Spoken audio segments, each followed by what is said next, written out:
शहर के सबसे महंगे और आलीशान banquet hall the imperial palace की चमक आज देखने लायक थी। छत से लटकते विशाल क्रिस्टल शैंडिलियर, इटालियन मार्बल का फर्श और हर तरफ सजे हुए सफ़ेद और लाल गुलाबों की खुशबू बता रही थी कि आज की रात शहर के एलीट क्लास के लिए कितनी खास है। यह सगाई दो बड़े परिवारों, सिंघानिया और रायचंद्र के बीच हो रही थी। हॉल में शहर के टॉप बिजनेसमैन, पॉलिटिशियन और पेज 3 सेलिब्रिटीज का जमावड़ा लगा था। मीडिया के कैमरे लगातार फ्लैश कर रहे थे और हर कोई बस इसी हाई प्रोफाइल सगाई के बारे में बात कर रहा था। स्टेज के बीचों बीच खड़ी थी नैना। उसने एक बेहद भारी वाइन रेड कलर का डिजाइनर लहंगा पहना हुआ था, जिस पर बारीक डायमंड वर्क किया गया था। वह किसी अप्सरा से कम नहीं लग रही थी, लेकिन उसके चेहरे पर छाई शांति के पीछे एक अजीब सी घुटन थी। उसकी नज़रें झुकी हुई थी, होठों पर एक हल्की सधी हुई मुस्कान थी, बिल्कुल वैसी ही मुस्कान जिसकी उम्मीद एक आदर्श और सीधी सादी लड़की से की जाती है। नैना अपनी फैमिली के खातिर यह सब कर रही थी।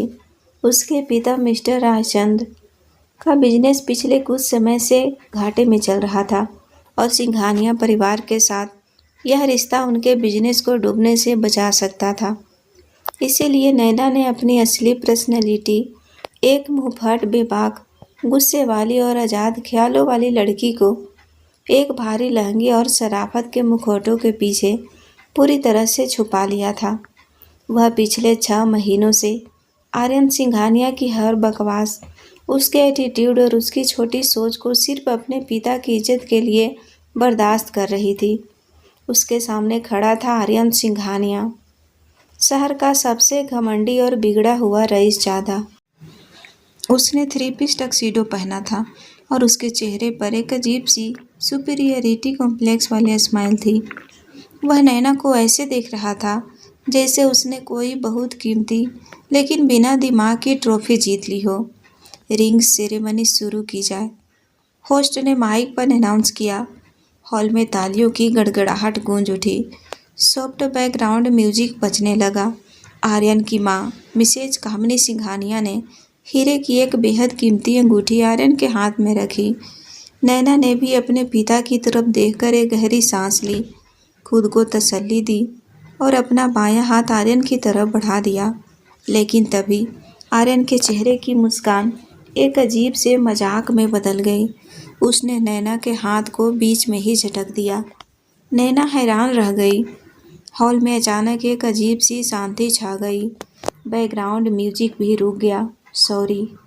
आर्य ने माइक अपने हाथ में लिया और उसकी आवाज़ पूरे बैंक्वेट हॉल में गूंज उठी। मैं यह सगाई नहीं कर सकता। हॉल में सन्नाटा पसर गया। हर कोई सन्न रह गया। मीडिया के कैमरों ने अचानक आर्यन और नैना की तरफ फोकस किया। नैना के पिता के चेहरे का रंग उड़ गया और वह घबराते हुए आगे आए।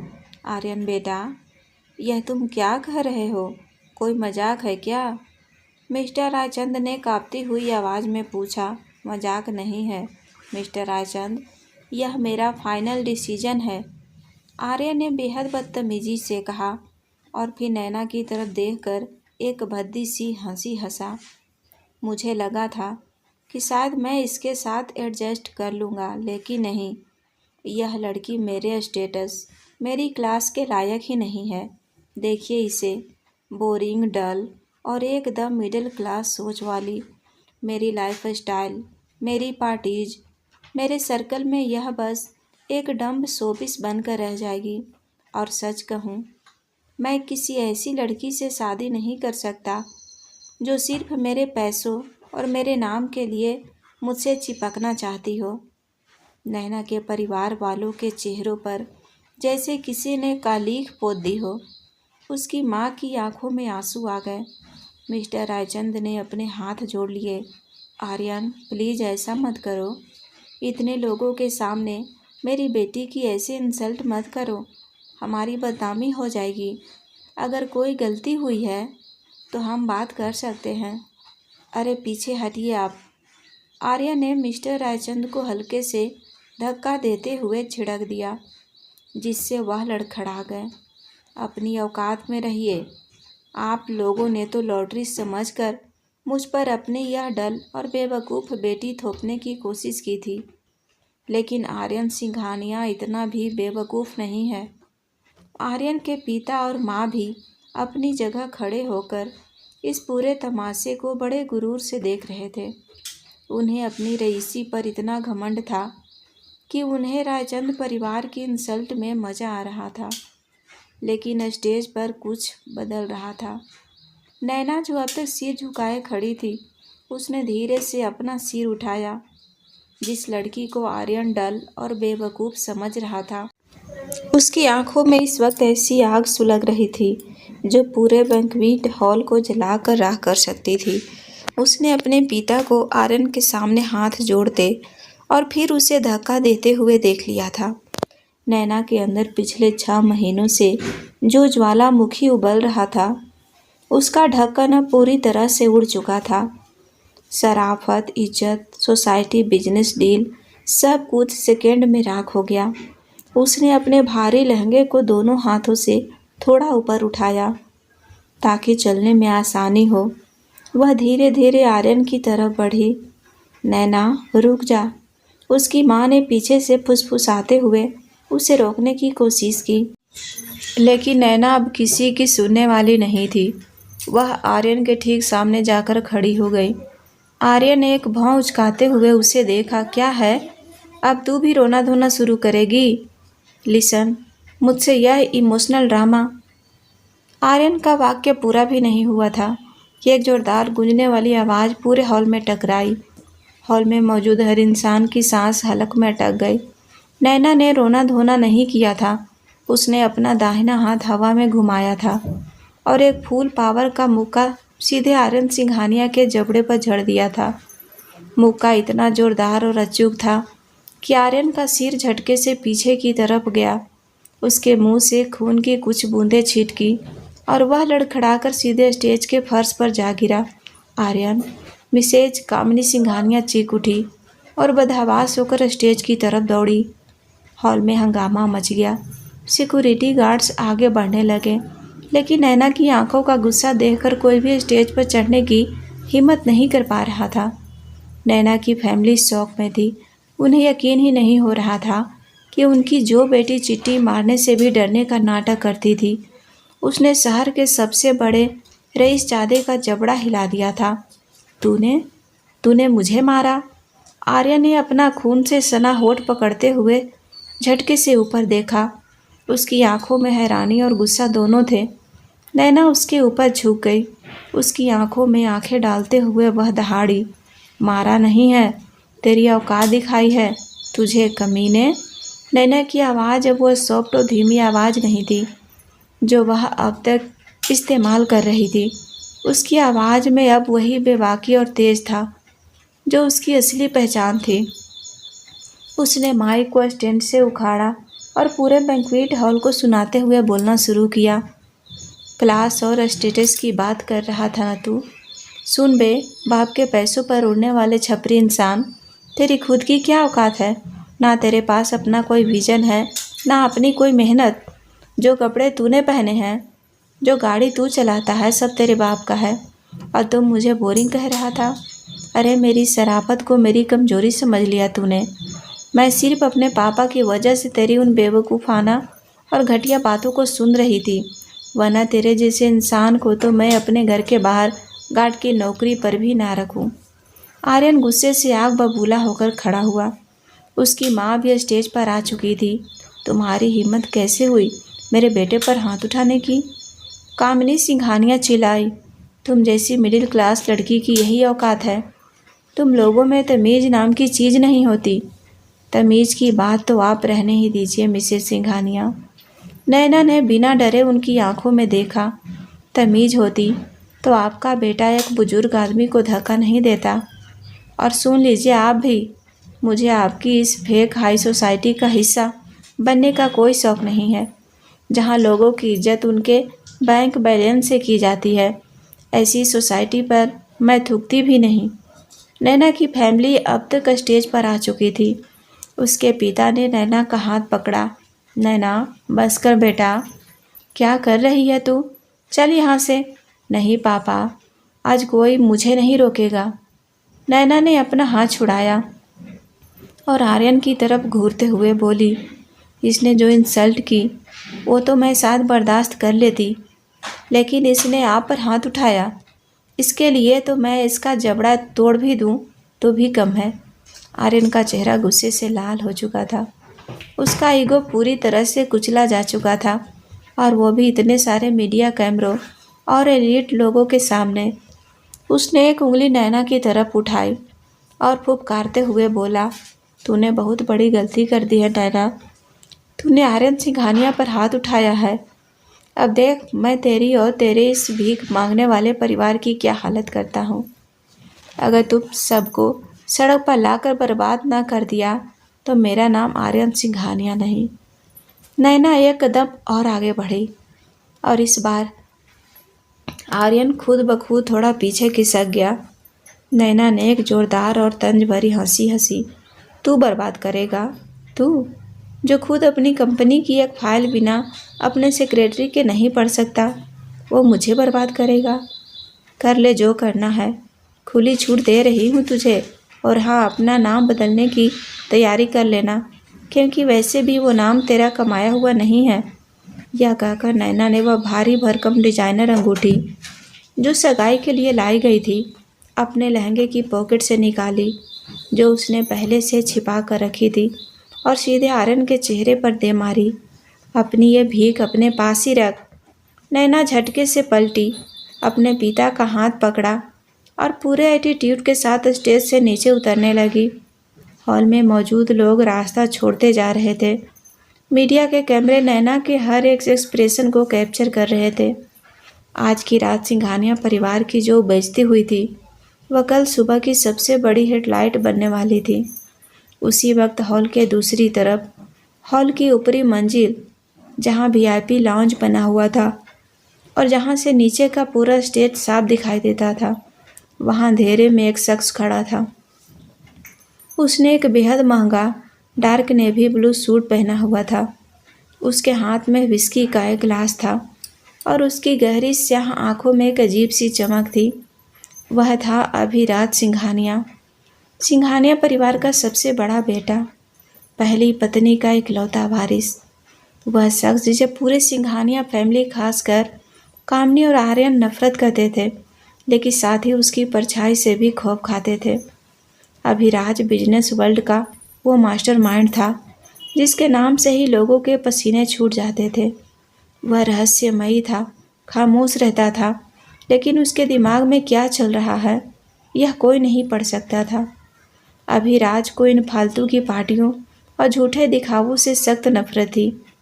वह तो बस एक फॉर्मेलिटी के लिए यहाँ अंधेरे कोने में खड़ा था, लेकिन पिछले 10 मिनट में नीचे जो भी ड्रामा हुआ था उसने उसकी पूरी अटेंशन खींच ली थी।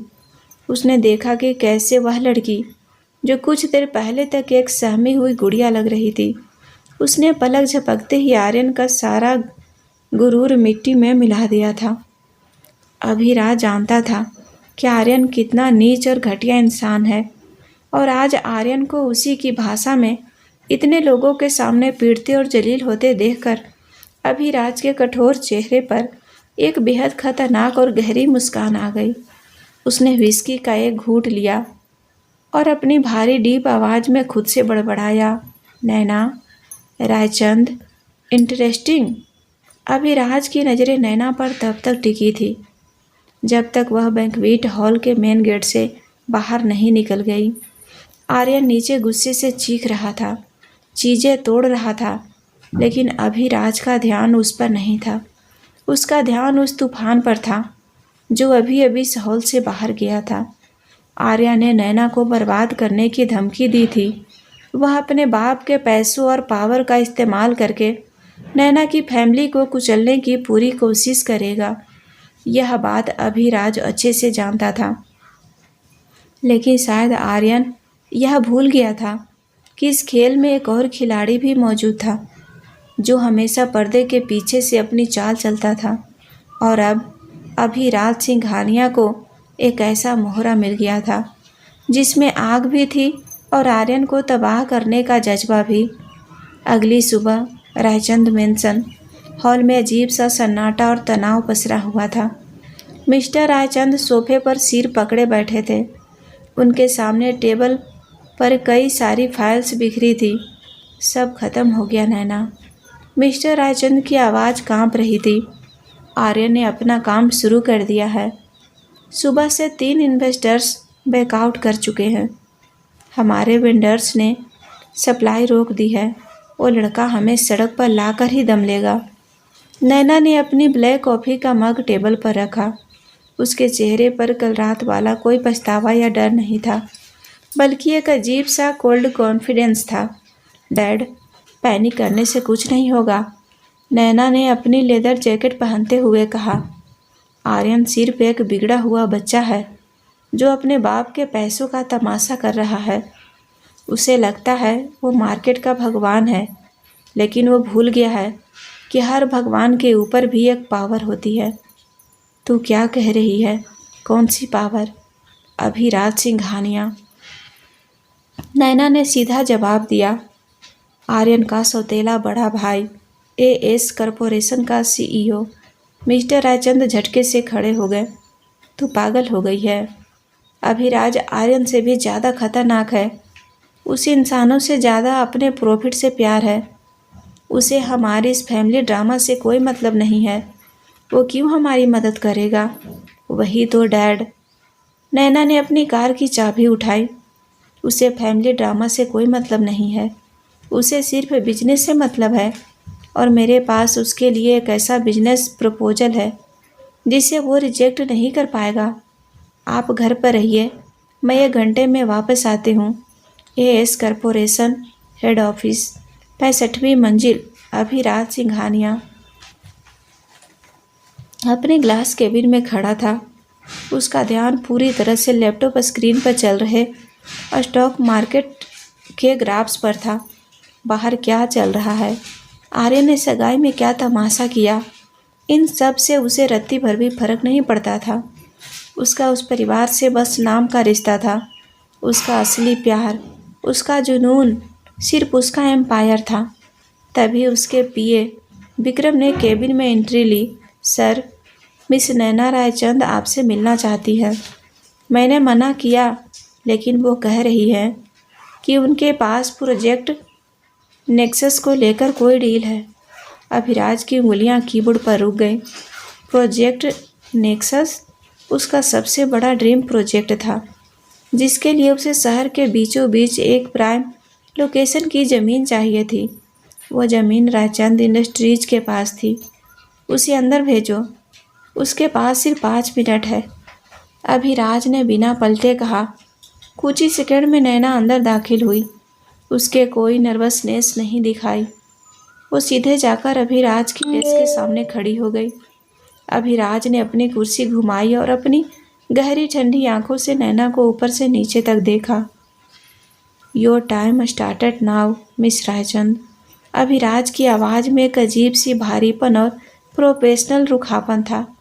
अगर आप यहाँ अपने परिवार के लिए कोई चैरिटी या आर्यन के खिलाफ कोई इमोशनल सपोर्ट मांगने आई हैं, तो दरवाज़ा आपके पीछे है। मुझे कोई शौक़ नहीं है आपके फैमिली ड्रामा में पढ़ने का, मिस्टर सिंघानिया। नैना ने उसी की टोन में जवाब दिया। मैं यहाँ प्योर बिजनेस डील करने आई हूँ। अभिराज ने हल्की सी भौं चुकाई। बिजनेस? आपके पास ऐसा क्या है जो मुझे चाहिए? रायचंद इंडस्ट्रीज का वो 50 एकड़ का प्लॉट जो आपको अपने प्रोजेक्ट नेक्सस के लिए चाहिए। नैना ने बिना पलक झपकाए कहा। मुझे पता है आप पिछले 1 साल से उस लैंड को एक्वायर करने की कोशिश कर रहे हैं। अभिराज थोड़ा आगे झुका और अपने दोनों हाथ डेस्क पर टिका दिए। वो लैंड तो मैं वैसे भी खरीद लूँगा। आर्यन वैसे भी तुम्हारी कंपनी को बर्बाद कर रहा है। जब तुम लोग बैंकरप्ट हो जाओगे तो मैं वो ज़मीन कौड़ियों के भाव खरीद लूँगा। Why should I deal you now? Naina के चेहरे पर एक शार्प स्माइल आ गई, क्योंकि आर्यन सिर्फ हमें बर्बाद नहीं कर रहा, वो उस ज़मीन को भी विवादित प्रॉपर्टी बनाने जा रहा है। मैंने सुना है वो कुछ लोकल गुंडों और पॉलिटिशियंस के साथ मिलकर उस जमीन पर इलीगल स्टे ऑर्डर लगवाने वाला है ताकि हम उसे बेच ना सकें। अगर ऐसा हुआ तो वो ज़मीन अगले 10 साल तक कोर्ट के चक्कर काटेगी। क्या आपका प्रोजेक्ट नेक्सस 10 साल वेट कर सकता है? अभिराज की आंखों में एक हल्की सी चमक आई। लड़की होमवर्क करके आई थी, लॉजिकल बात कर रही थी, और सबसे बड़ी बात, उसे इस बात की कोई परवाह नहीं थी कि अभिराज आर्यन का भाई है। तो तुम्हारी डील क्या है? अभिराज ने पूछा। उसकी आवाज़ अब थोड़ी सीरियस हो गई थी। मैं वो ज़मीन और रायचंद इंडस्ट्रीज़ के 51% शेयर्स आपको सीधे ट्रांसफ़र करूंगी, लीगल तरीके से आज ही।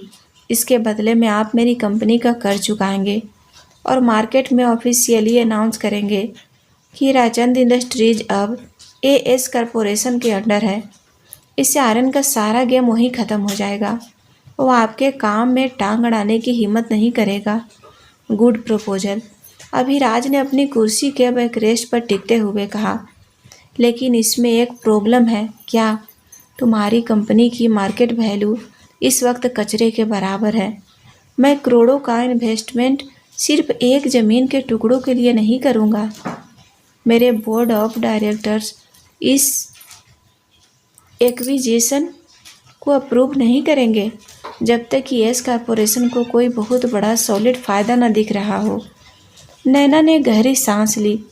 अब उसे वो कार्ड खेलना था जिसके लिए वो खुद को मेंटली तैयार करके आई थी। एक और चीज़ है जो आपको चाहिए मिस्टर सिंघानिया, नैना ने उसकी आंखों में सीधे देखते हुए कहा। जापानीज इन्वेस्टर्स के साथ आपका वो $1 बिलियन का मर्जर। मुझे पता है वो लोग बहुत ट्रेडिशियल है और वो सिर्फ एक फैमिली मैन के साथ बिजनेस करना चाहते हैं। वो लोग अगले हफ्ते आ रहे हैं और आपके पास उन्हें दिखाने के लिए कोई वाइफ नहीं है। अभिराज की आंखें अचानक खतरनाक तरीके से सिकुड़ गई। वो अपनी कुर्सी से उठा और धीरे धीरे चलकर नैना के बिल्कुल करीब आ गया। उसकी हाइट और उसकी पर्सनैलिटी का ऑरा इतना स्ट्रांग था कि कोई भी कांप जाता, लेकिन नैना अपनी जगह से 1 इंच भी नहीं हिली। तुम्हारी इन्फॉर्मेशन बहुत डेंजरस है मिस रायचंद, अभिराज ने उसके कान के पास झुकते हुए धीमी रफ आवाज़ में कहा। क्या चाहती हो तुम? मुझसे शादी कर लीजिए। नैना ने बिना डरे उसकी आंखों में देखा। एक कॉन्ट्रैक्ट मैरिज 1 साल के लिए। मैं आपकी वो परफेक्ट ट्रेडिशनल बीवी का रोल प्ले करूंगी जिससे आपको वो जापानीज डील मिल जाएगी। बदले में आप रायचंद इंडस्ट्रीज को बचाएंगे और आर्यन को मेरी फैमिली से दूर रखेंगे। Win win situation. कमरे में कुछ पलों के लिए भारी सन्नाटा छा गया। सिर्फ एसी की हल्की सी आवाज़ आ रही थी। अभिराज नैना के चेहरे के हर एक्सप्रेशन को पढ़ रहा था। वो देख रहा था कि ये लड़की कितनी डेस्परेट है, लेकिन फिर भी कितनी कैलकुलेटिव और प्रैक्टिकल है। उसे मोहरों की ज़रूरत नहीं थी, लेकिन एक ऐसा पार्टनर जो दिमाग से सोचता हो, जो उसके बिजनेस को फ़ायदा पहुंचाए। वो एक प्रॉफिटेबल डील थी। और सबसे बड़ी बात, इस लड़की का एटीट्यूड अभिराज के काम करने के तरीके से बिल्कुल मैच कर रहा था। No drama, only logic. Abhiraj पीछे हटा और अपनी डेस्क की तरफ गया। उसने इंटरकॉम का बटन दबाया। विक्रम, मेरा लीगल हेड को तुरंत मेरे केबिन में भेजो। और हाँ, अभिराज ने मुड़कर नैना की तरफ देखा। उसके होठों पर एक बहुत ही हल्की मिस्टीरियस मुस्कान थी। एक मैरिज कॉन्ट्रैक्ट ड्राफ्ट बनवाओ आज की डेट में। नैना ने राहत की सांस नहीं ली, बस अपना सिर हल्का सा हिलाया। डील पक्की हो चुकी थी। शर्तें मेरी होंगी मिस रायचंद, अभिराज ने डेस्क पर अपनी उंगलियां टैप करते हुए कहा। तुम्हें मेरे रूल्स के हिसाब से चलना होगा। अगर तुमने कॉन्ट्रैक्ट का एक भी क्लॉज तोड़ा तो मैं आर्यन से भी बुरा साबित होऊंगा। क्लियर? क्लियर मिस्टर सिंघानिया, नैना ने भी उसी एटीट्यूड में जवाब दिया। और मेरी भी एक शर्त है, बिजनेस के बाहर हमारी कोई पर्सनल लाइफ मिक्स नहीं होगी। आप अपने रास्ते, मैं अपने रास्ते। परफेक्ट, अभिराज ने कहा। तुम्हारे पास पैकिंग के लिए शाम तक का टाइम है। शादी आज रात ही होगी मेरे पेंट हाउस में। नैना कुछ नहीं बोली, बस वहाँ से मुड़ी और केबिन से बाहर निकल गई। अभिराज ने उसे जाते हुए देखा। उसे आर्यन से कोई मतलब नहीं था, उसे सिर्फ अपने बिजनेस से मतलब था। लेकिन उसे इस बात का अंदाज़ा हो गया था कि इस कॉन्ट्रैक्ट मैरिज के साथ उसकी वो बोरिंग, सिर्फ काम से भरी हुई ज़िंदगी में अब एक बहुत बड़ा तूफान आने वाला था। और अजीब बात यह थी कि उसे ये सोचकर थोड़ा मज़ा आ रहा था। रात के 9 बजे अभिराज सिंघानिया का sea facing ultra luxury penthouse. पूरा पेंट हाउस ब्लैक, ग्रे और वाइट थीम पर डिजाइन था, जो बिल्कुल अभिराज की पर्सनैलिटी की तरफ ठंडा और रहस्यमय लग रहा था। लिविंग रूम के बीचों बीच रखे कांच के टेबल पर एक मोटी लीगल फाइल रखी थी। नैना एक सिंपल पीच कलर के सूट में सोफे पर बैठी थी। उसके पास एक छोटा सा सूटकेस रखा था। सामने अभिराज खड़ा था, जिसने अपनी टाई ढीली कर रखी थी और साथ में हमेशा की तरह ब्लैक कॉफ़ी का मग था। बगल में उसका वकील मिस्टर खन्ना खड़ा था। कागज़ पढ़ लिए तुमने? अभिराज ने कॉफ़ी का एक घूंट लेते हुए पूछा। उसकी आवाज़ में कोई इमोशन नहीं था, सिर्फ एक बॉस वाला एटीट्यूड था। नैना ने फाइल के पन्ने पर लड़ते हुए कहा, रूल्स काफ़ी क्लियर है mister Singhania. Point number 4, media और जापानी इन्वेस्टर्स के सामने हम एक हैप्पी कपल होंगे। पॉइंट नंबर 7, हम एक ही घर में रहेंगे लेकिन बेडरूम अलग होंगे। और सबसे ज़रूरी क्लॉज, 1 साल बाद बिना किसी ड्रामा के म्यूचुअल डाइवोर्स। एग्जैक्टली। अभिराज ने मग टेबल पर रखा। मैं अपनी पर्सनल स्पेस में किसी की दखल अंदाजी बर्दाश्त नहीं करता। तुम्हें जो चाहिए वो तुम्हें मिल गया है। आज शाम ही रायचंद इंडस्ट्रीज के सारे कर चुका दिए गए हैं और 51% शेयर एएस कॉरपोरेशन के नाम ट्रांसफ़र हो चुके हैं। अब वो कंपनी मेरी है, मतलब सेफ है। नैना ने बिना कोई और सवाल किए पेन उठाया और कॉन्ट्रैक्ट के हर पन्ने पर धड़ाधड़ साइन कर दिए। उसने फाइल अभिराज की तरफ खिसका दी।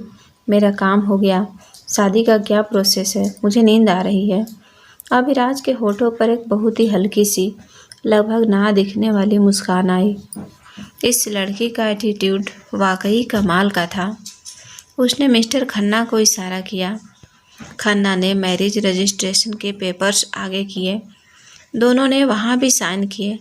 रजिस्ट्रेशन हो गया है सर, खन्ना ने कहा, लेकिन जापानी इन्वेस्टर्स ट्रेडिशन को बहुत मानते हैं।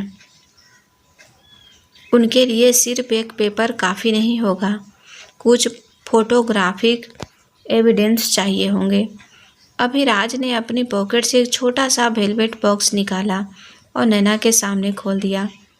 उसमें एक बेहद कीमती लेकिन सिंपल सी डायमंड रिंग और एक मंगलसूत्र था। खड़े हो जाओ, अभिराज ने नैना से कहा। नैना खड़ी हुई। अभिराज ने बिना किसी हिचकिचाहट के उसके गले में मंगलसूत्र पहना दिया। दोनों की नज़रें एक सेकंड के लिए टकराई। अभिराज की गहरी शांत आंखों में नैना को सिर्फ एक कैलकुलेटिव बिजनेसमैन दिखा और नैना की आंखों में अभिराज को सिर्फ एक जिद्दी लड़की दिखी जो अपने परिवार के लिए कुछ भी कर सकती थी। मिस्टर खन्ना ने अपने फ़ोन से जल्दी से 2-3 तस्वीरें क्लिक कर ली। डन, आज से तुम मिसेज नैना अभिराज सिंघानिया हो। अभिराज ने पीछे हटते हुए कहा। तुम्हारा कमरा राइट साइड में लास्ट वाला है। गुड। अभिराज की बात पूरी भी नहीं हुई थी कि पेंट हाउस का मेन डोर जोर से खुला। भाई, आपने मुझे इतनी रात को अर्जेंटली क्यों बुलाया? क्या प्रो? आर्यन बोलते हुए अंदर दाखिल हुआ, लेकिन लिविंग रूम का नज़ारा देखकर उसके कदम वहीं रुक गए। उसके शब्द हलक में ही अटक गए। उसकी आंखें फटी की फटी रह गई। सामने उसका बड़ा भाई अभिराज खड़ा था और उसके ठीक बगल में नैना, वही नैना जिसे उसने कल रात सगाई में जलील करके छोड़ा था।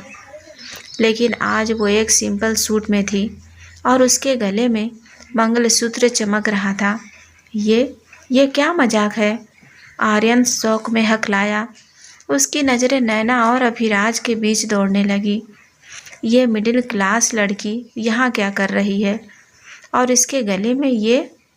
अभिराज ने बहुत ही शांति से अपने कोट के बटन बंद किए और आर्यन की तरफ पलटा। Mind your language Aryan. Abhiraj की आवाज़ धीमी थी, लेकिन उसमें इतना खतरा था कि आर्यन एक कदम पीछे हट गया। अपनी भाभी से ऐसे बात नहीं करते। भाभी? आर्यन का दिमाग जैसे सुन पड़ गया। भाई, आप पागल हो गए हैं। यह वही लड़की है जिसने कल रात मुझे थप्पड़ मारा था। मैंने इसे बर्बाद करने की कसम खाई है और आपने इससे शादी कर ली। तुम्हारी कस्में और तुम्हारा ईगो मेरे बिजनेस के सामने कोई वैल्यू नहीं रखते आर्यन।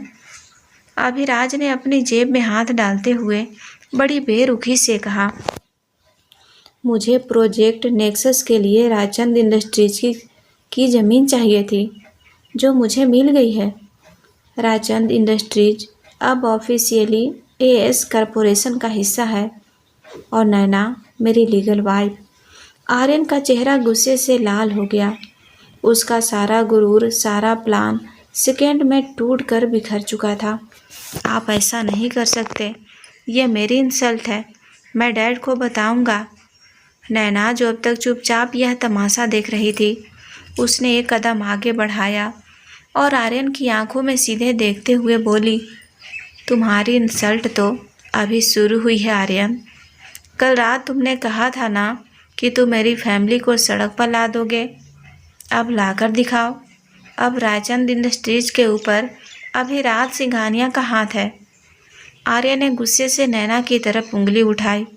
तूने मुझे फंसाया है। तू। उंगली नीचे। आर्यन। अभिराज की आवाज़ अचानक तेज और बर्फ जैसी ठंडी हो गई। पूरे कमरे का तापमान जैसे गिर गया। तुम मेरे घर में खड़े हो और मेरी बीवी पर उंगली उठाने का हक मैंने तुम्हें नहीं दिया है। आर्यन डर से कांप गया। वो अभिराज से बहुत खौफ खाता था। उसने अपनी उंगली नीचे कर ली, लेकिन उसका पूरा शरीर गुस्से से कांप रहा था। तुम्हारा जो भी फालतू का रिवेंज ड्रामा था, वो यहीं ख़त्म होता है आर्यन। अभिराज ने कहा, अगर मैंने सुना कि तुमने राजचंद फैमिली या उनके बिजनेस के आसपास भटकने की भी कोशिश की है, तो मैं तुम्हारे सारे क्रेडिट कार्ड्स ब्लॉक कर दूंगा और तुम्हें कंपनी के बोर्ड से बाहर निकाल कर फेंक दूंगा। Get out. आर्यन ने एक आखिरी नफरत भरी नज़र नैना पर डाली और बिना एक शब्द कहे पैर पटकते हुए पेंट हाउस से बाहर निकल गया। दरवाज़ा जोर से बंद हुआ। कमरे में फिर से सन्नाटा छा गया। नैना ने एक लंबी सांस छोड़ी। उसके दिल को जो सुकून अभी आर्यन का उतरा हुआ चेहरा देखकर मिला था, वो किसी भी कीमत से बढ़कर था। उसने मुड़कर अभिराज को देखा। थैंक यू मिस्टर सिंघानिया, मेरा काम इतनी जल्दी और इतनी परफेक्टली करने के लिए। अभिराज ने अपनी कॉफ़ी का मग उठाया। ये कोई फेवर नहीं था नैना, यह बिजनेस है। आर्यन मेरे रास्ते में आ रहा था, मैंने उसे हटा दिया। अब तुम्हारी बारी है अपने हिस्से की डील पूरी करने की। कल सुबह 8 बजे तुम्हें मेरे साथ जापानी इन्वेस्टर से मिलने चलना है। बी रेडी, डोंट वरी, आपकी ये इन्वेस्टमेंट बेकार नहीं जाएगी। नैना ने एक कॉन्फिडेंट स्माइल दी और अपना सूटकेस लेकर अपने कमरे की तरफ बढ़ गई। अभिराज उसे जाते हुए देखता रहा। उसे पता था कि आर्यन इतनी आसानी से चुप नहीं बैठेगा, वो कुछ न कुछ बेवकूफ़ी ज़रूर करेगा। लेकिन फ़िलहाल अभिराज को इस बात की तसल्ली थी कि उसने अपने सबसे बड़े प्रोजेक्ट को सिक्योर कर लिया था और साथ ही उसे एक ऐसा चेस पार्टनर मिल गया था जो गेम खेलना बखूबी जानती थी। अगली सुबह पेंट हाउस की शांति एक अजीब सी गड़बड़ाहट से टूटी। नैना सुबह सुबह अपने ओवर साइज मार्बल वाले टी शर्ट और ढीले पजामे में बाल बिखेरे हुए किचन में पानी लेने आई। वह अभी आधी नींद में थी और पूरी तरह भूल चुकी थी कि कल रात ही उसकी शादी शहर के सबसे बड़े और खूंखार बिजनेसमैन से हुई है। जैसे ही वह फ्रिज से पानी की बोतल निकालकर पलटी, सामने अभिराज खड़ा था। 3 piece Italian grey suit, perfect hair style और हाथ में कॉफ़ी का मग। वह नैना को वैसे घूर रहा था जैसे उसने कोई एलियन देख लिया हो। दोनों के बीच एक पल के लिए भारी ऑकवर्ड सन्नाटा छा गया। नैना ने बोतल मुंह से लगाई और एक घूंट पानी पीकर आंखें झपकाई। क्या? ऐसे क्या देख रहे हैं? मेरे पजामे पर टैक्स लगता है क्या? ये क्या हुलिया है तुम्हारा? अभिराज ने एक भौंचकाते हुए रूखी सी आवाज़ में पूछा। तुम्हें याद है ना कि 45 मिनट में हमें जापानी इन्वेस्टर्स के सामने एक परफेक्ट कपल की तरह पेश होना है, और तुम इस सुपर हीरो टेंट में घूम रही हो। Relax mister robot. नैना ने बोतल वापस फ्रिज में रखी और आराम से बोली, ये मेरा नाइट सूट है। मुझे तैयार होने में सिर्फ 20 मिनट लगते हैं। मैं आपकी तरह शीशे के सामने 2 घंटे तक अपने बालों को सेट नहीं करती। अभिराज ने गहरी सांस ली। कार 8 बजे रेडी मिलेगी। मुझे 1 सेकेंड की भी देरी पसंद नहीं है। Yes boss. नैना ने मजाकिया अंदाज में सैल्यूट किया और अपने कमरे की तरफ भाग गई। अभिराज बस अपना सिर हिलाकर रह गया। सुबह 8:30 बजे द जेन, शहर का सबसे महंगा जापानी रेस्टोरेंट, अभिराज की ब्लैक में बैग रेस्टोरेंट के बाहर रुकी। नैना ने एक बेहद खूबसूरत लेकिन एलिगेंट पेस्टल पिंक साड़ी पहनी थी। बालों का जूड़ा बना था और गले में वही मंगलसूत्र। वह सच में एक बहुत ही ग्रेसफुल और ट्रेडिशनल वाइफ लग रही थी। अभिराज ने कार के उतरने से पहले उसकी तरफ देखा। सुनो, मिस्टर तनाका बहुत ओल्ड स्कूल है। उन्हें फैमिली वैल्यूज बहुत पसंद है। तुम्हें बस मुस्कुराना है और मेरी बातों में हाँ मिलाना है। कोई ओवर स्मार्टनेस नहीं, कोई मुक्केबाजी नहीं। क्लियर? नैना ने अपनी साड़ी का पल्लू सेट करते हुए कहा। डोंट वरी मिस्टर सिंघानिया, मैंने कल रात कोरियन ड्रामा देखकर फेक वाइफ की पूरी ट्रेनिंग ले ली है। आप बस अपनी लाइनें मत भूलना। दोनों रेस्टोरेंट के प्राइवेट वीआईपी डाइनिंग एरिया में पहुंचे। वहां मिस्टर तनाका और उनकी टीम पहले से मौजूद थी। मिस्टर सिंघानिया, मिस्टर तनाका ने टूटी फूटी इंग्लिश में कहा और फिर नैना की तरफ देखकर मुस्कुराए। And this must be the beautiful Mrs Singhania. Finally the lone wolf is marriage. Abhiraj ने एक फेक लेकिन बहुत ही सधी हुई स्माइल दी। उसने नैना की कमर पर अपना हाथ रखा। नैना का शरीर 1 सेकेंड के लिए अकड़ गया। अभिराज का हाथ उसकी कमर पर ऐसे रखा था जैसे उसने किसी इंसान को नहीं बल्कि किसी लकड़ी के तख्ते को पकड़ रखा हो। वो इतना स्टीक था कि नैना को हंसी आ गई। उसने मिस्टर तनाका का ग्रीट किया और फिर धीरे से अभिराज की तरफ झुककर दांतों के बीच से फुसफुसाई। कमर पकड़ी है या डंबल उठा रहे हो? थोड़ा रिलैक्स करो मिस्टर रोबोट, वरना मिस्टर तनाका को लगेगा कि आप मुझे किडनैप करके लाए हो। अभिराज ने उसे हल्की सी घूरती हुई नज़र दी, लेकिन अपनी पकड़ थोड़ी सॉफ्ट कर ली। मीटिंग शुरू हुई। बिजनेस फिगर्स और ग्राफ्स की बातें चलने लगी। नैना चुपचाप अपनी ग्रीन टी पी रही थी, लेकिन मिस्टर तनाका अचानक बिजनेस छोड़कर पर्सनल बातों पर आ गए। तो मिसेज सिंघानिया, मिस्टर तनाका ने पूछा, आप दोनों की मुलाकात कैसे हुई? अभिराज तो 24 घंटे सिर्फ काम करते हैं, रोमांस के लिए टाइम कैसे निकाला? अभिराज अचानक ब्लैंक हो गया। कॉन्ट्रैक्ट में इस सवाल का कोई जवाब नहीं लिखा था। वह कुछ बोलने ही वाला था कि नैना ने बाजी संभाल ली। रोमांस? नैना जोर से लेकिन बहुत ही स्वीट तरीके से हंसी। उसने अभिराज के हाथ पर अपना हाथ रखा, जिससे अभिराज फिर से थोड़ा ऑकवर्ड हो गया।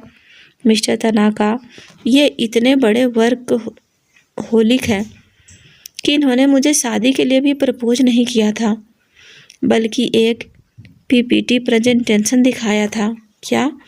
मिस्टर तनाका हैरान रह गए।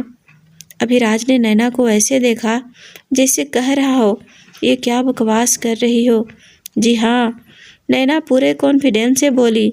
इन्होंने एक स्लाइड शो बनाया जिसमें पाई चार्ट के जरिए समझाया कि मेरी और इनकी शादी से दोनों की प्रोडक्टिविटी कैसे 50% बढ़ जाएगी। और एंड स्लाइड पर लिखा था कि will you marry me, yes और नो बॉक्स पर टिक करें। मुझे इनका यह प्रैक्टिकल अंदाज इतना क्यूट लगा कि मैंने यस पर टिक कर दिया। मिस्टर तनाका एक सेकंड के लिए शांत रहे और फिर ज़ोर ज़ोर से हंसने लगे। इनकी पूरी टीम भी हंसने लगी। हा हा हा, this is so life Abhiraj, excellent. Mister Tanaka ने खुशी से टेबल थपथपाई। मुझे यही चाहिए था, एक ऐसा आदमी जो शादी में भी बिजनेस देखता हो और एक ऐसी पत्नी जो इसके लिए पागलपन को समझती हो और सपोर्ट करती हो। Perfect balance. अभिराज ने नैना की तरफ देखा। उसकी आंखों में हल्की सी हैरानी और बहुत सारा इम्प्रेशन था। इस लड़की का दिमाग गोली की तरह चलता था। मिस्टर सिंघानिया, तनाका ने अपनी फाइल आगे खिसकाई। मुझे अब और कोई प्रेजेंटेशन नहीं देखनी। A man with such a smart wife will never let my investor sink. इतने स्मार्ट बीवी वाला आदमी मेरा इन्वेस्टमेंट कभी नहीं डूबने देगा। Where do I sign? Abhiraj ने तुरंत पेन आगे कर दिया। अगले 2 मिनट में 500 करोड़ की वो $1 मिलियन डील साइन हो चुकी थी। अभिराज का ड्रीम प्रोजेक्ट नेक्सस अब फाइनली हकीकत बनने वाला था। मीटिंग के बाद कार पार्किंग एरिया जैसे ही वो दोनों रेस्टोरेंट के दरवाजे से बाहर निकले, दोनों ने अपनी लविंग कपल वाली स्माइल तुरंत चेहरे से हटा दी। अभिराज ने अपनी टाई थोड़ी ढीली की और नैना की तरफ देखा। पीपीटी प्रेजेंटेशन, सीरियसली क्या है? डील मिल गई ना? नैना ने अपने बाल झटकते हुए कहा। अगर मैं वो कहानी नहीं बनाती तो आप वहाँ और यस करते करते डील डुबा देते। आप बिजनेस में मास्टरमाइंड होंगे लेकिन एक्टिंग में एकदम जीरो है मिस्टर सिंघानिया। अभिराज कुछ नहीं बोला। वह जानता था कि नैना सही कह रही थी। अगर आज वो नहीं होती तो शायद तनाका को कन्विंस करना इतना आसान नहीं होता। उसने अपनी कोट की पॉकेट से एक स्लीक का ब्लैक क्रेडिट कार्ड निकाला और नैना की तरफ बढ़ा दिया। ये क्या है? नैना ने पूछा। डील का कमीशन, अभिराज ने सीधे शब्दों में कहा। और हाँ, कल रात की उस मार्बल टी शर्ट की जगह कुछ ढंग के कपड़े खरीद लेना। अगर आर्यन या मीडिया ने तुम्हें उस कार्टून वाले हुलिये में देख लिया तो मेरी रेपुटेशन की धज्जियाँ उड़ जाएगी।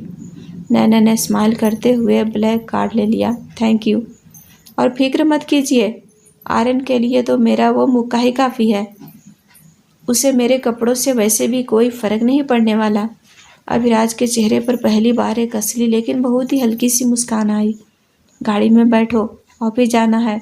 डील साइन हो चुकी थी लेकिन दोनों ही नहीं जानते थे कि इस पीपीटी वाले फेक रोमांस ने उनके बीच एक ऐसी एक्वेंशन शुरू कर दी थी जो आगे जाकर उनके बनाए हुए सारे कॉन्ट्रैक्ट और रूल्स को तोड़ने वाली थी। और उधर आर्यन अपनी बेइज्जती का बदला लेने के लिए एक बहुत ही नीच चाल चलने की तैयारी कर रहा था। पेंट हाउस में सन्नाटा था। अभिराज ऑफिस जा चुका था और नैना के पास आज कोई काम नहीं था। जापानी डील क्रैक के बाद वह खुद को थोड़ा रिलैक्स महसूस कर रही थी। उसने अपने बाल जूड़े में बांधे, अपना वही ओवरसाइज टी शर्ट पहना और किचन की तरफ कॉफ़ी बनाने चल दी। पेंट हाउस इतना बड़ा था कि इंसान रास्ता भटक जाए। किचन में पहुंचकर नैना ने जैसे ही एस्प्रेसो मशीन ऑन की, उसे अपने पीछे एक अजीब सी भारी घुराहट सुनाई दी। नैना के हाथ वही जम गए। उसने धीरे से पीछे मुड़कर देखा और उसकी सांसें हलक में अटक गई। उसके ठीक सामने एक विशालकाय जेट ब्लैक रंग का रॉटवीलर कुत्ता खड़ा था। उसकी आंखें डरावनी थी। शरीर किसी जिम जाने वाले बॉडी बिल्डर जैसा गठीला था और वह नैना को ऐसे घूर रहा था जैसे वह कोई घुसपैठिया हो। गुड डॉगी, नैना ने घबराते हुए अपना हाथ हल्का सा आगे किया। देख भाई, मैं इस घर की नई मालकिन हूँ तो प्लीज़ गुराना बंद कर।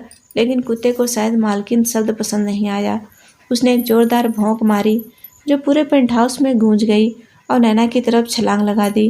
मम्मी, नैना चीखती हुई पलटी और सीधे मार्बल के ऊंचे किचन आइलैंड पर छलांग मारकर चढ़ गई। कुत्ता नीचे खड़ा होकर लगातार भौंक रहा था और अपने अगले पंजों से टेबल पर चढ़ने की कोशिश कर रहा था। नैना ने अपने पैर ऊपर खींच लिए और हाथ में एक फ्राइंग पैन उठा लिया। देख, पास मत आना, वरना मैं तेरे बॉस को बता दूंगी।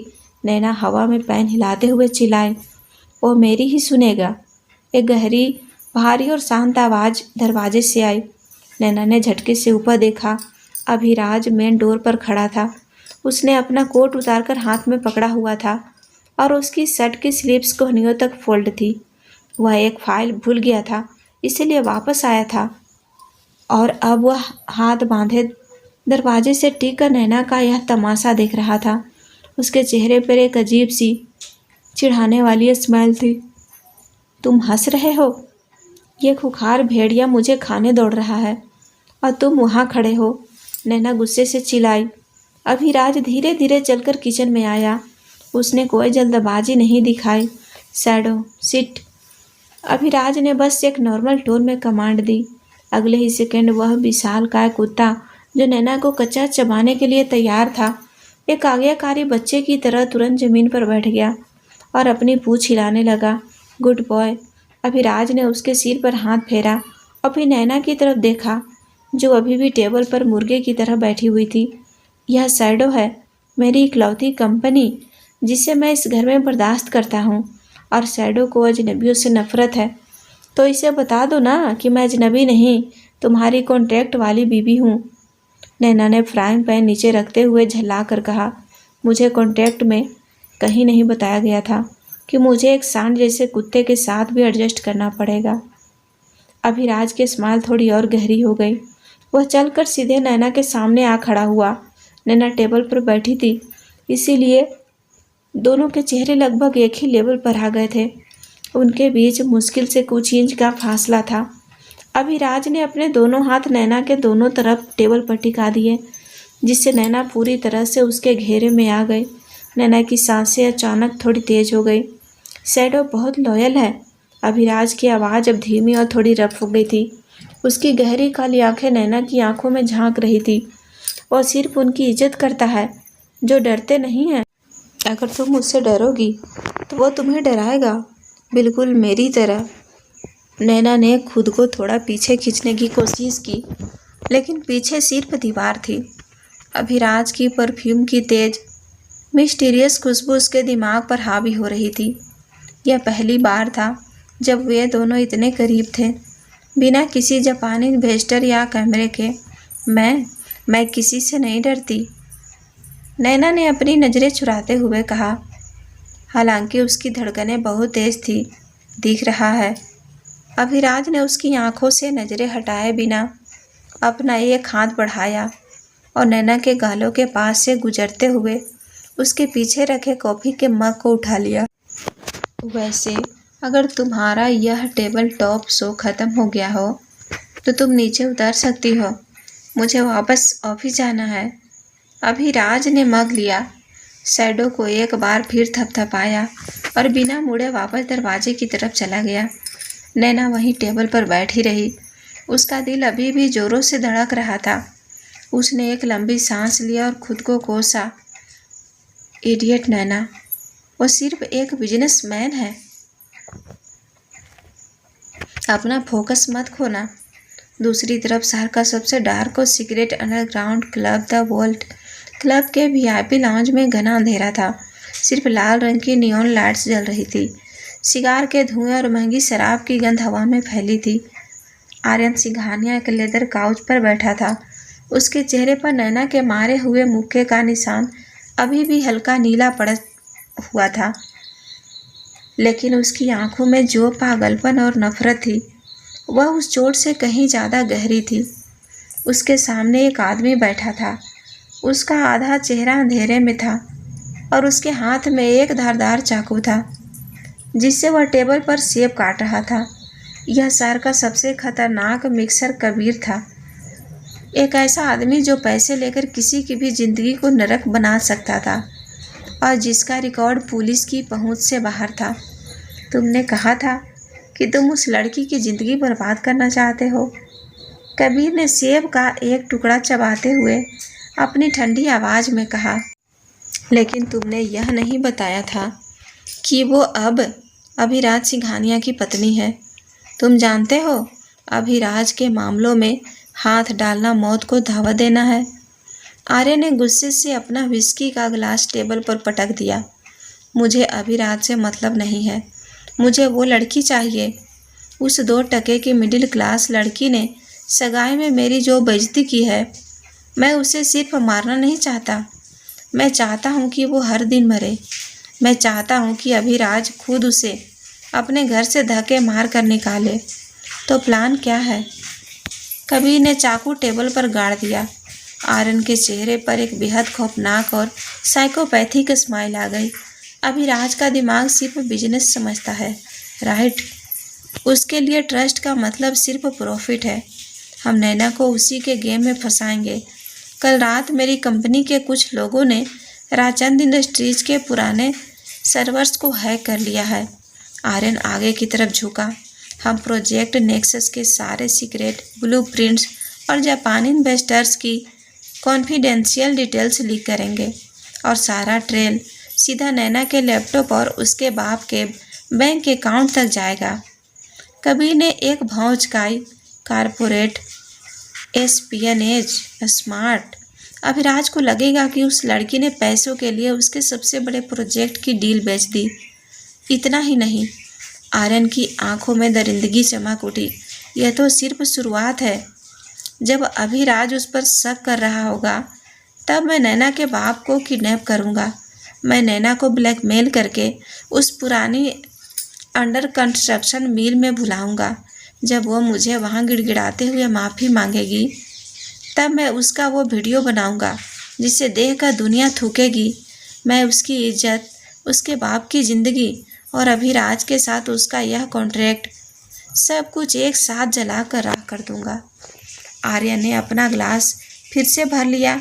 उसे लगा था कि वो मेरे बड़े भाई से शादी करके मुझसे बच जाएगी, लेकिन अब मैं उस लड़की के दिमाग के साथ वो खेल खेलूँगा कि वो पागल खाने जाने की भीख मांगेगी। गेम अब शुरू हुआ है। नैना रायचंद क्लब के अंधेरे में आर्यन की वो भयानक हंसी गूंजने लगी। यह कोई आम बदला नहीं था, यह एक ऐसा चक्रव्यूह था जो सिर्फ बिजनेस तक सीमित नहीं रहने वाला था। एक बहुत ही खौफनाक और डार्क रात नैना का इंतजार कर रही थी, और सवाल यह था कि क्या अभिराज का वो लॉजिकल दिमाग इस धोखे की जाल को पहचान पाएगा, या नैना इस गेम में पूरी तरह से अकेली पड़ जाएगी। अगले 2 दिन तक सब कुछ बहुत शांत रहा। जापानी डील फाइनल होने के बाद एएस कॉरपोरेशन के शेयर्स आसमान छू रहे थे। नैना और अभिराज के बीच भी एक अजीब सी शांति बन गई थी। दोनों अपने अपने रूल्स फॉलो कर रहे थे। अभिराज दिन भर ऑफिस में रहता और नैना घर पर शैडो के साथ वक्त बिताती। अजीब बात यह थी कि जो शैडो पहले दिन नैना को खाने दौड़ रहा था, वह अब उसके आगे पीछे दुम हिलाता घूमता था। लेकिन यह खामोशी उस भयानक तूफान से पहले की शांति थी, जिसकी स्क्रिप्ट आर्यन लिख चुका था। दोपहर के 2 बज रहे थे। एएस कॉरपोरेशन का हेड ऑफिस। अभिराज बोर्डरूम में एक अहम मीटिंग ले रहा था। उसका फ़ोन साइलेंट पर था।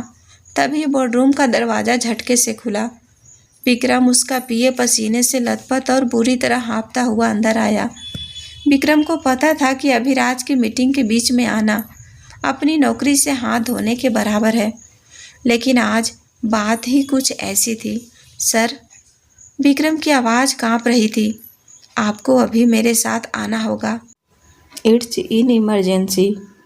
अभिराज ने अपनी ठंडी आंखों से विक्रम को घूरा, मीटिंग सस्पेंड की और सीधे अपने केबिन में आ गया। क्या तमाशा है विक्रम? अभिराज अपनी कुर्सी पर बैठते हुए दहाड़ा।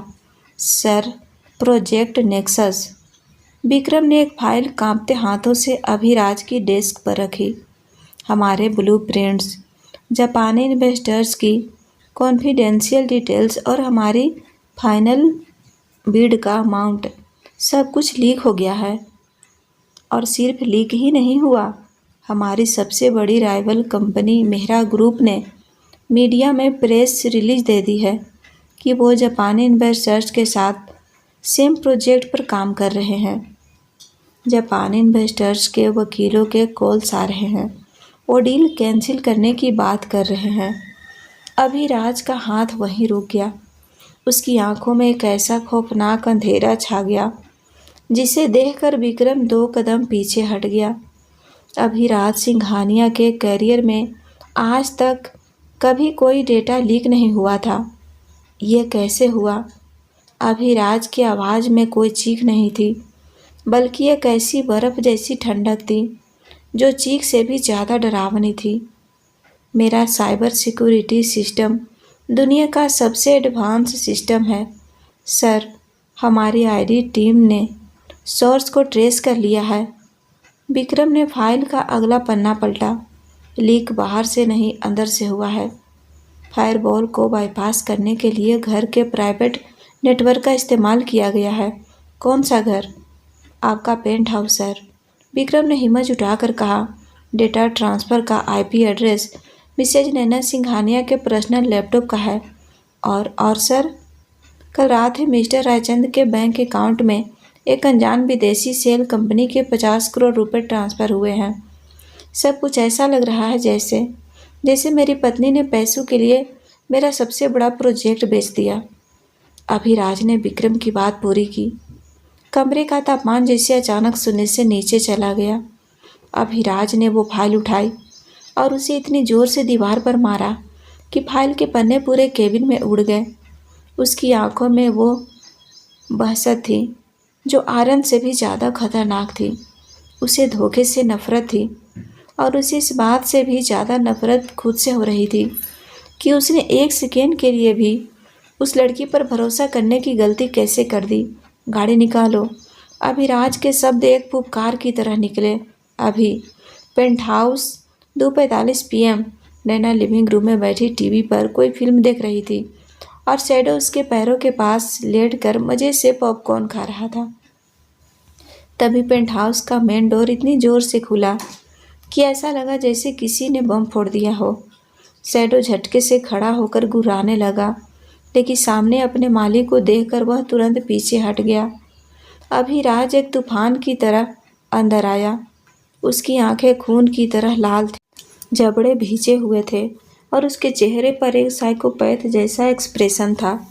उसने आते ही सीधे सेंटर टेबल को एक लात मारी, जिससे कांच का टेबल चकनाचूर होकर पूरे फर्श पर बिखर गया।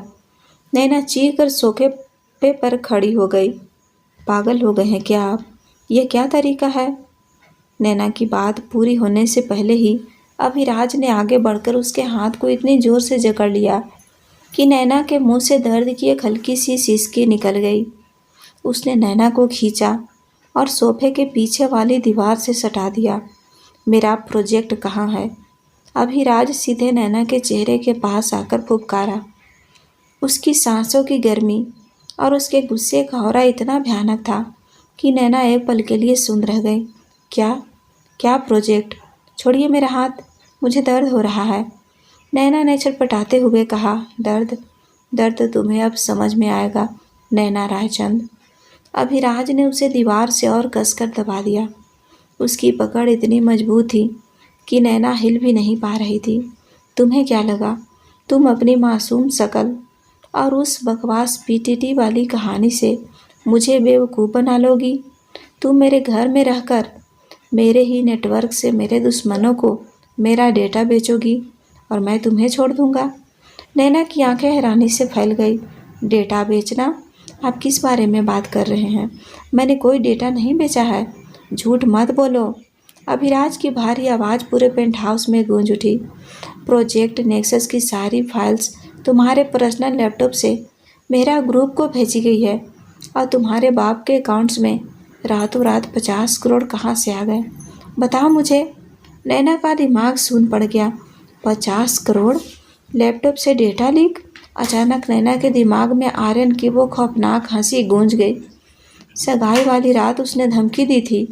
नैना को सारी कड़ियाँ जुड़ती हुई नजर आने लगी। यह मैंने नहीं किया है। नैना ने अभिराज की आंखों में सीधे देखते हुए कहा। उसकी आवाज़ में कोई डर नहीं था, बल्कि एक हताशा थी। थोड़ा दिमाग लगाइए मिस्टर सिंघानिया। मुझे ऐसा करके क्या मिलेगा? आपने मेरे पिता का सारा कर्जा चुका दिया है, हमारी कंपनी बचा ली है। मैं वापस अपने ही पैरों पर कुल्हाड़ी क्यों मारूंगी? और अगर मुझे डेटा बेचना ही होता तो क्या मैं इतनी बेवकूफ़ हूँ कि अपने ही लैपटॉप और अपने ही पिता के अकाउंट्स का इस्तेमाल करूँगी ताकि आप मुझे आसानी से पकड़ लें? अभिराज एक सेकेंड के लिए रुका। नैना का लॉजिक बिल्कुल सही था, लेकिन उसके सामने पड़े सबूत कुछ और ही कह रहे थे। उसका शक और उसका ईगो इस वक्त उसके लॉजिक पर हावी था। शायद तुम आर्यन से बदला लेना चाहती थी, या शायद यह तुम्हारा प्लान था कि मुझसे पैसे भी ऐंठ लो और बाद में डील कैंसिल करवा कर मुझे बर्बाद भी कर दो। अभिराज ने उसके चेहरे की ओर करीब आते हुए खतरनाक टोन में कहा, मुझे कोई फ़र्क नहीं पड़ता कि इसके पीछे क्या कहानी है। अगर 1 घंटे में मुझे मेरा डेटा वापस नहीं मिला तो मैं तुम्हारे बाप को सीधे जेल भिजवा दूंगा। फ्रॉड और कारपोरेट चोरी के केस में आप ऐसा कुछ नहीं करेंगे। नैना गुस्से से चिल्लाई और उसने अपनी पूरी ताकत लगाकर अभिराज को पीछे धकेल दिया। मैंने कहा ना, मैंने या मेरे डैड ने यह नहीं किया है। ये ज़रूर आर्यन का काम है। वो मुझे और मेरी फैमिली को बर्बाद करने के लिए ये सब कर रहा है। आर्यन में इतना दिमाग नहीं है कि वो मेरे सिस्टम को हैक कर सके। अभिराज ने अपनी टाई को गुस्से से खींचकर ढीला किया। मैं तुम्हें पुलिस के हवाले कर सकता था नैना, लेकिन तुम मेरी लीगल वाइफ हो। जब तक मैं खुद इस मामले की जड़ तक नहीं पहुंच जाता, तुम इस पेंट हाउस से एक कदम भी बाहर नहीं रखोगी। आप मुझे यहाँ कैद नहीं कर सकते। मैं अभिराज सिंघानिया हूँ। मैं जो चाहूँ वो कर सकती हूँ। अभिराज ने अपना फ़ोन निकालते हुए कहा, तुम्हारे सारे गैजेट्स जब्त किए जा रहे हैं, और हाँ, अगर तुमने भागने की कोशिश की तो मैं सच में तुम्हारे बाप को बर्बाद कर दूँगा। अभिराज वहाँ से पलटा और तेज़ कदमों से बेडरूम की तरफ गया, नैना का लैपटॉप और बाकी चीज़ें उठाने। नैना वहीं दीवार के सहारे खड़ी रही। उसकी सांसें तेज चल रही थी। उसे समझ नहीं आ रहा था कि अचानक ये सब क्या हो गया। तभी ज़मीन पर गिरे नैना के फ़ोन की स्क्रीन चमकी। एक अननोन प्राइवेट नंबर से कॉल आ रहा था। नैना ने जल्दी से फ़ोन उठाया। अभिराज अभी बेडरूम में था। हेलो, नैना ने फुसफुसाते हुए कहा, कैसा लगा मेरा सरप्राइज़?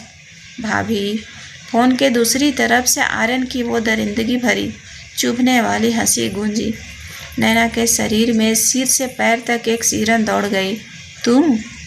नैना ने दांत पीसते हुए कहा, तुम इतने नीच हो सकते हो, यह मुझे नहीं पता था आर्यन। तुमने झूठे सबूत प्लांट किए हैं। मैंने कहा था ना नैना, मैं तुम्हारी ज़िंदगी नरक बना दूंगा। आर्यन मज़े लेते हुए बोला, अब कैसा लग रहा है मेरे भाई के गुस्से का शिकार होकर? वो इंसान किसी पर भरोसा नहीं करता। अब वो तुम्हें खुद धक्के मार कर बाहर निकालेगा। और हाँ, एक और छोटा सा सरप्राइज है तुम्हारे लिए। ज़रा अपने फ़ोन पर आया वीडियो चेक करो। नैना ने कॉल स्पीकर पर किया और आर्यन का भेजा हुआ मैसेज खोला। वीडियो देखते ही नैना के हाथों से फ़ोन छूटते छूटते बचा। उसका दिल जैसे धड़कना भूल गया। वीडियो में उसके पिता मिस्टर रायचंद एक अंधेरे से कमरे में कुर्सी से बंधे हुए थे। उनके चेहरे पर खून लगा था और वो बेहोश थे। पीछे बैकग्राउंड में एक पुरानी खस्ताहाल फैक्ट्री की मशीनें दिख रही थी। पापा? नैना की आंखों से बेतहाशा आंसू छलक पड़े, लेकिन उसने अपनी आवाज़ बाहर नहीं निकलने दी। अगर पुलिस को बुलाया या भाई को कुछ भी बताने की कोशिश की तो अगले वीडियो में तुम्हारे बाप का सिर धड़ से अलग होगा। आर्यन की आवाज़ अब बिल्कुल साइकोपैथ जैसी हो गई थी। शहर के बाहर जो पुरानी काली मिल है वहाँ आ जाओ, अकेले, बिना किसी को बताए। तुम्हारे पास सिर्फ 1 घंटा है। कॉल कट गई। नैना का पूरा शरीर कांप रहा था। उसके पिता आर्यन के चंगुल में थे और वो जाहिल इंसान सच में उन्हें मार सकता था। उसे अभिराज को बताना चाहिए था, लेकिन अभिराज उस पर शक कर रहा था। वो गुस्से में अंधा हो चुका था। अगर अभिराज ने पुलिस को इन्वॉल्व किया तो आर्यन सच में उसके पिता को मार देगा। नैना कोई रिस्क नहीं ले सकती थी। मुझे खुद ही जाना होगा। नैना ने अपने आंसू पोंछे और अपनी आंखों में खौफनाक इरादा भर लिया। वो लड़की जो अपनी फैमिली के लिए किसी भी हद तक जा सकती थी, आज वो मौत के मुंह में जाने के लिए तैयार थी। बेडरूम से अभिराज के बाहर आने की आवाज़ आ रही थी। नैना जानती थी कि फ्रंट डोर पर गार्ड्स हैं। उसने जल्दी से किचन की तरफ रुख किया। सर्विस एलिवेटर, जो सिर्फ कचरा फेंकने के लिए इस्तेमाल होता था, उसका इकलौता रास्ता था। जैसे ही वो सर्विस एलिवेटर की तरफ बढ़ी, शैडो उसके सामने आकर खड़ा हो गया। उसने हल्की सी गुर्राहट की। नैना उसके सामने घुटनों के बल बैठी और उसके बड़े से चेहरे को अपने हाथों में पकड़ लिया। प्लीज़ शैडो, मुझे जाने दे। मेरे पापा की जान खतरे में है। मैं वादा करती हूँ, मैं वापस आऊँगी। शैडो ने अपनी बड़ी सी काली आंखों से नैना को देखा, एक बार उसकी उंगलियों को चाटा और चुपचाप साइड में हट गया। नैना बिना एक पल गंवाए सर्विस एलिवेटर में घुसी और नीचे की तरफ चली गई। कुछ ही सेकेंड बाद अभिराज लिविंग रूम में वापस आया। उसके हाथ में नैना का लैपटॉप था। नैना, उसने ज़ोर से आवाज़ लगाई। कोई जवाब नहीं आया। सिर्फ कांच के टुकड़े के बीच बैठा शैडो हल्की सी आवाज़ निकाल रहा था। अभिराज ने पूरे पेंट हाउस में देखा, वो लड़की गायब थी। अभिराज की मुट्ठी कस गई, भाग गई वो। इसका मतलब वो सच में गिल्टी थी।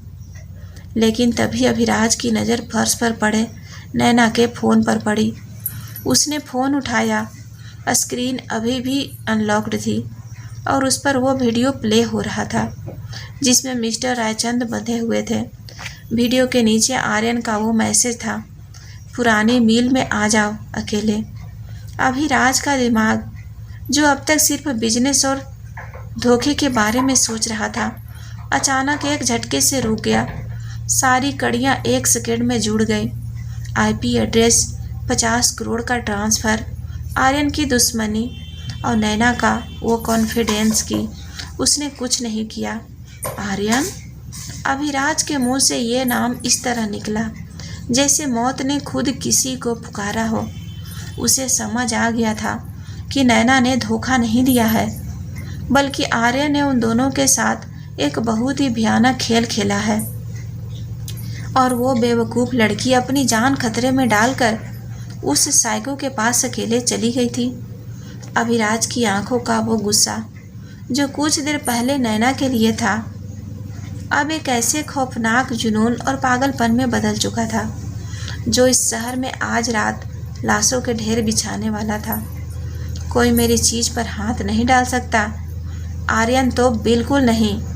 अभिराज ने अपनी गन निकाली और लोड की। शहर के बाहरी इलाकों में स्थित काली मिल सालों से बंद पड़ी थी।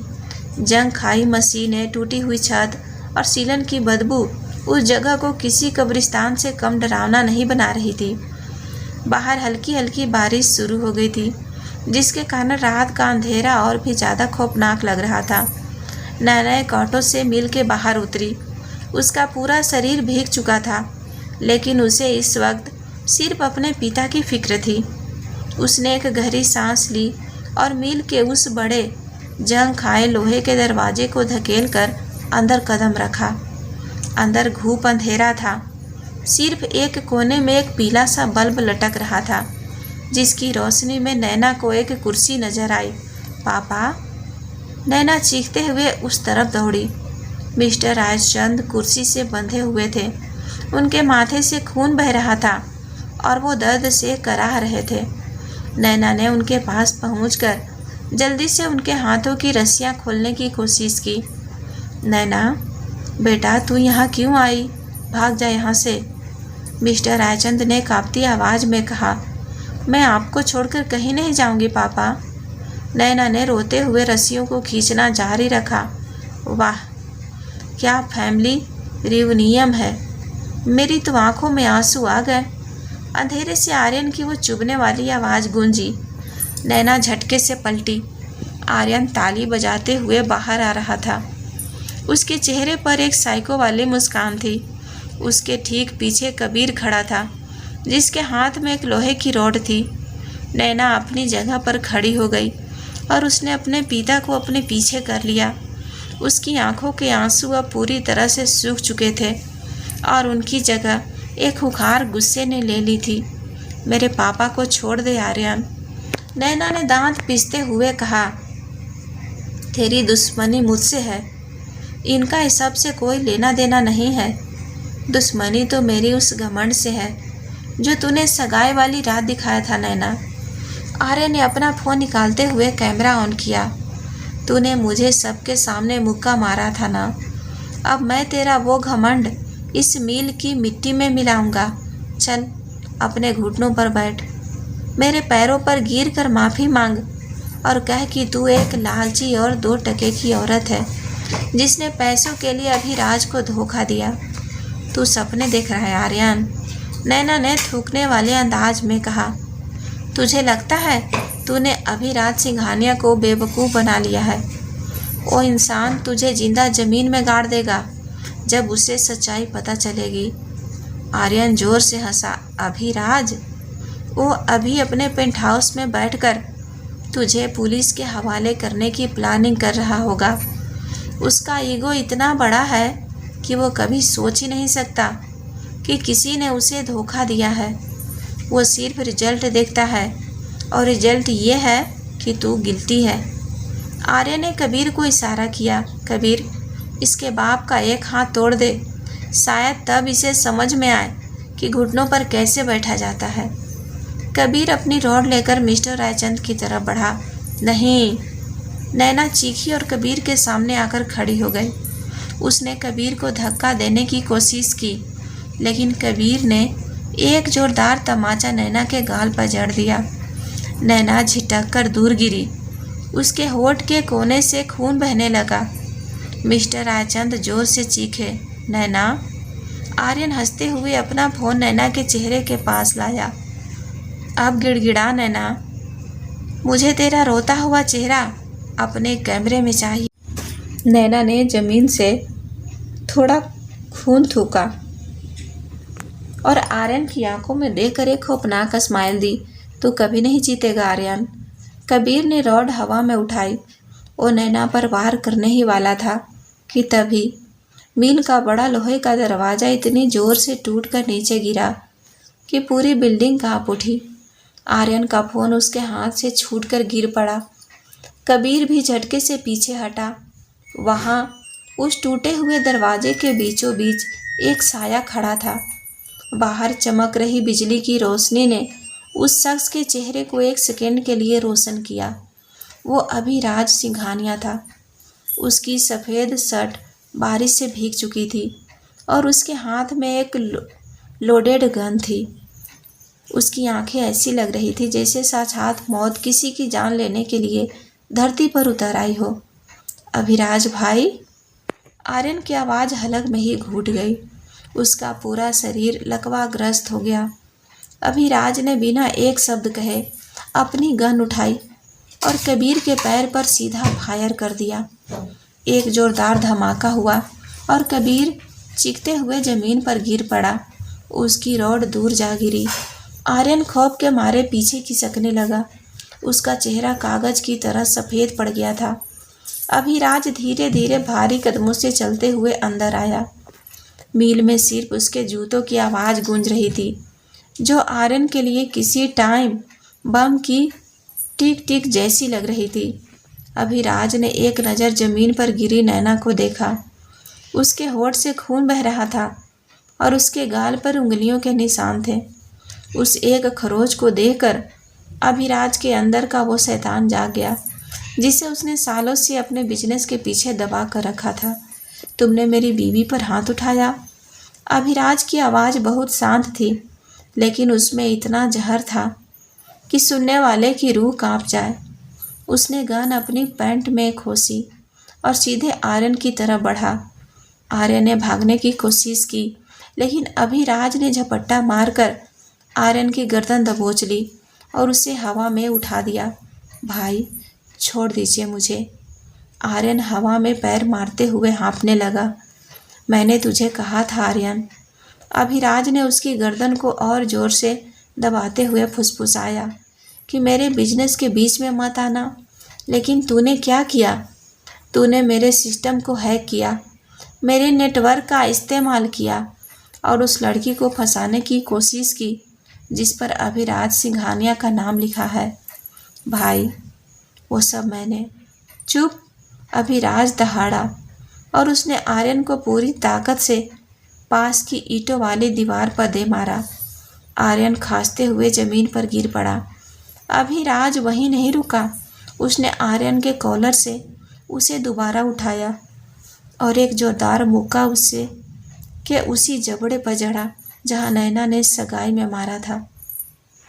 आर्यन के मुंह से खून का फव्वारा फूट पड़ा। यह मुक्का मेरे प्रोजेक्ट को खतरे में डालने के लिए, ये मेरे घर में घुसपैठ करने के लिए। अभिराज ने आर्यन को जमीन पर पटक दिया और अपनी भारी बूट वाली लात उसके सीने पर रख दी। आर्यन बुरी तरह खांस रहा था। उसकी हड्डियां टूटने की आवाज़ पूरे गोदाम में गूंज गई थी और ये अभिराज ने आर्यन के चेहरे पर एक और जोरदार लात मारी। मेरी चीज़ों को हाथ लगाने के लिए। वो लड़की सिर्फ मेरी जिम्मेदारी नहीं है, वो मेरा गुरूर है आर्यन, और जो मेरे गुरूर को छूता है मैं उसकी नस्लें मिटा देता हूँ। आर्यन अब पूरी तरह से बेसुध हो चुका था। वो सिर्फ दर्द से कराह रहा था।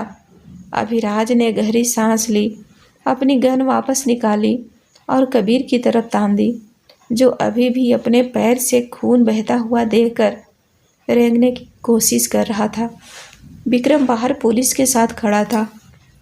अभिराज ने कबीर से ठंडी आवाज़ में कहा, अगर तूने पुलिस को वो नहीं बताया जो मैं चाहता हूँ तो अगली गोली तेरे पैर में नहीं, तेरे दिमाग के बीचों बीच मारूंगा।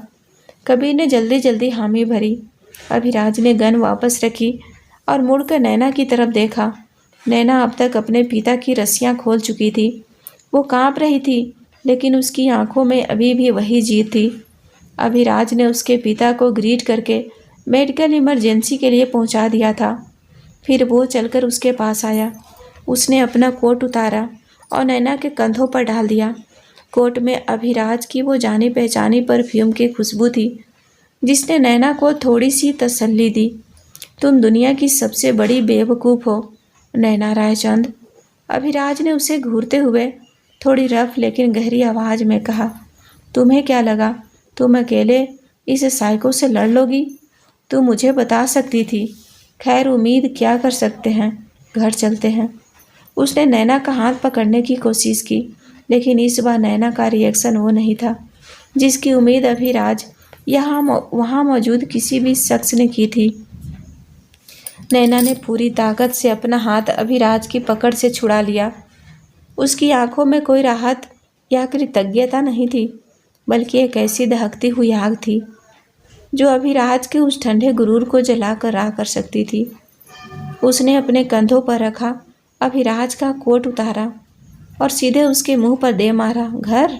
कौन सा घर मिस्टर सिंघानिया? नैना की आवाज़ में इतनी कड़वाहट थी कि अभिराज भी एक पल के लिए सन्न रह गया। वो घर जहाँ मुझे एक कैदी की तरह रखा गया, या वो घर जहाँ मेरी वफादारी की कीमत आपके खोखले शक ने तय की? अभिराज ने अपना कोट पकड़ा। उसकी भौहें तन गई। नैना, यह वक्त बहस का नहीं है। तुम्हारे पिता घायल हैं, हमें यहाँ से निकलना चाहिए। मेरे पिता की चिंता आप मत कीजिए। नैना ने एक कदम आगे बढ़ाकर अभिराज की आंखों में सीधे घूरते हुए कहा। उसकी आवाज़ अब एक खुखार शेरनी जैसी हो गई थी। आपको क्या लगा आप यहाँ आकर किसी बॉलीवुड हीरो की तरह मेरी जान बचा लेंगे और मैं आपके गले लग जाऊंगी? गलतफहमी में हैं आप। नैना ने अपनी मुट्ठी खोली। उसके हाथ में एक नुकीला धारदार लोहे का टुकड़ा था, जिसे उसने रस्सियाँ खोलते वक्त चुपचाप उठा लिया था। अगर आप यहाँ नहीं आते ना अभिराज, तो अगले 2 मिनट में यह लोहे का टुकड़ा कबीर की गर्दन के आर पार होता और आर्यन की आंखों में अपने हाथों से निकाल चुकी होती। नैना ने वो टुकड़ा आर्यन के पास फेंक दिया। मैं नैना रायचंद हूँ। मुझे किसी मसीहा की ज़रूरत नहीं है जो पहले मुझे जलील करे, मुझ पर इल्ज़ाम लगाए और फिर अपनी गलती सुधारने के लिए हीरो बनने का नाटक करे। अभिराज के पास कोई जवाब नहीं था। वो पहली बार किसी के सामने निःशब्द खड़ा था। नैना की उस आक्रामकता और स्मार्टनेस ने उसे अंदर तक हिला दिया था। वो लड़की सच में किसी के भरोसे नहीं बैठी थी। तुमने मुझ पर शक किया, बिना कुछ सोचे समझे मुझे हर्ट किया, मुझ पर इल्ज़ाम लगाया। नैना ने एक एक शब्द चबाते हुए कहा। आर्यन मेरा दुश्मन था, समझ आता है, लेकिन आपने तो मेरा पति होने का नाटक किया था ना। आपका वो खोखला ट्रस्ट आर्यन के घटिया प्लान से भी ज़्यादा नीच था। नैना पलटी। नैना, अभिराज ने फिर से उसे रोकने की कोशिश की। मुझसे दूर रहना। नैना इतनी ज़ोर से चीखी कि पूरी मिल गूंज उठी। अगर आपने मेरे या मेरे पिता के करीब आने की कोशिश की तो आर्यन का जो हाल किया है उससे बुरा हाल मैं आपका करूंगी। डील ख़त्म। नैना अपने पिता को लेकर उस अंधेरी मिल से बाहर निकल गई। बाहर खड़ी बारिश में वो दोनों ओझल हो गए और शहर का सबसे खूंखार और ताकतवर आदमी अभिराज सिंघानिया बस उन्हें जाते हुए देखता रह गया। उसका सारा गुरूर, सारी ताकत उस लड़की के गुस्से के आगे घुटने टेक चुकी थी। 3 दिन बाद एएस कॉरपोरेशन हेड ऑफिस। पिछले 3 दिनों से अभिराज की जिंदगी नरक बन चुकी थी। नैना अपने पिता को लेकर उनके पुराने घर चली गई थी। उसने अभिराज का नंबर ब्लॉक कर दिया था। एएस कॉरपोरेशन के सारे लीगल डॉक्यूमेंट्स जो कॉन्ट्रैक्ट मैरिज से जुड़े थे, नैना ने साइन करके अपने वकील के जरिए भिजवा दिए थे। वो अभिराज को पूरी तरह से इग्नोर कर रही थी, जैसे अभिराज का कोई वजूद ही ना हो। अभिराज का काम में मन नहीं लग रहा था। वो मीटिंग में चिल्लाता, चीज़ें फेंकता और उसका खौफ पूरे ऑफिस में फैल चुका था। आर्यन और कबीर जेल में सड़ रहे थे, लेकिन अभिराज को इस बात से कोई सुकून नहीं मिल रहा था। उसे वो लड़की चाहिए थी जिसने उसकी आंखों में आंखें डालकर उसकी औकात दिखाई थी। उसे एहसास हो चुका था कि उसने बहुत बड़ी गलती की है। उसे नैना पर भरोसा करना चाहिए था। शाम के 7 बज रहे थे। अभिराज ने एक फैसला लिया। उसने अपनी कार की चाबी उठाई और सीधे नैना के घर की तरफ निकल पड़ा। रायचंद मैंसन। नैना लिविंग रूम में बैठकर अपने लैपटॉप पर काम कर रही थी। मिस्टर रायचंद अब काफ़ी ठीक थे और आराम कर रहे थे। तभी दरवाजे की घंटी बजी। नैना ने दरवाज़ा खोला तो सामने अभिराज खड़ा था। 3 दिन में उस इंसान की हालत ख़राब लग रही थी। आंखों के नीचे काले घेरे थे और चेहरे पर वो चिर परिचित एटीट्यूड गायब था। नैना ने उसे देखा, कोई एक्सप्रेशन नहीं दिया और बिना एक शब्द कहे दरवाज़ा वापस बंद करने लगी। अभिराज ने अपना हाथ दरवाजे के बीच में लगा दिया। नैना प्लीज़, मुझे तुमसे बात करनी है। अभिराज की आवाज़ में वो भारीपन और अधिकार नहीं था, बल्कि एक अजीब सी बेचैनी थी। मुझे आपसे कोई बात नहीं करनी है। नैना ने दरवाज़ा और ज़ोर से धकेला। आप मेरे घर से बाहर जाइए। मैं नहीं जाऊंगा। अभिराज ने दरवाज़ा धक्का देकर खोला और अंदर आ गया। तुम मेरी बात सुने बिना मुझे ऐसे इग्नोर नहीं कर सकती। क्यों नहीं कर सकती? नैना ने अपने दोनों हाथ सीने पर बांध लिए और उसे घूरते हुए बोली, क्या कर लेंगे आप? मुझे फिर से किसी कमरे में कैद कर लेंगे या मुझ पर कोई नया इल्ज़ाम लगाएंगे? आपकी यही औकात है मिस्टर सिंघानिया? आप सिर्फ बिजनेस कर सकते हैं, रिश्ते नहीं। अभिराज ने गहरी सांस ली। उसका ईगो उसे इस तरह किसी के सामने झुकने की इजाज़त नहीं देता था, लेकिन नैना के बिना वो पागल हो रहा था। मैं मानता हूँ कि मैंने गलती की। अभिराज ने फाइनली अपनी नज़रें झुकाते हुए कहा। मुझे तुम्हारे लैपटॉप से डेटा चाहते हुए दिखा। मुझे 500 करोड़ का ट्रांजैक्शन दिखा। मेरा दिमाग काम करना बंद कर गया था। मैंने धोखे के अलावा अपनी ज़िंदगी में कुछ नहीं देखा है नैना, इसीलिए मैं तुम पर भरोसा नहीं कर पाया। तो यह आपकी प्रॉब्लम है। नैना ज़ोर से बोली। आपने अपनी घटिया सोच की सज़ा मुझे दी। आपने मुझे दीवार से सटाकर मुझ पर चिल्लाया, मेरे पिता को जेल भेजने की धमकी दी, और अब आप सोच रहे हैं कि आप यहाँ आकर सॉरी बोलेंगे और मैं पिघल जाऊँगी। मैं कोई बेचारी अबला नारी नहीं हूँ जो आपके इस इमोशनल ड्रामे में फंस जाऊँगी। नैना पलटी और सीढ़ियों की तरफ जाने लगी। बाहर निकलते हुए दरवाज़ा बंद कर दीजिएगा। मैं घुटनों पर बैठने के लिए तैयार हूँ। अभिराज की इस एक लाइन ने नैना के कदमों को रोक दिया। उसने धीरे से मुड़कर देखा। शहर का सबसे बड़ा, सबसे रहस्यमयी और घमंडी बिजनेसमैन, जिसके नाम से लोग कांपते थे, वो सच में नैना के सामने अपने घुटनों पर बैठ रहा था। अभिराज ने अपने दोनों घुटने जमीन पर टिका दिए। उसने अपनी नजरें उठाकर नैना को देखा।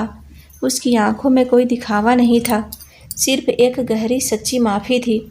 मुझे बिजनेस करना आता है नैना, इंसानों पर भरोसा करना नहीं, अभिराज ने भारी आवाज़ में कहा।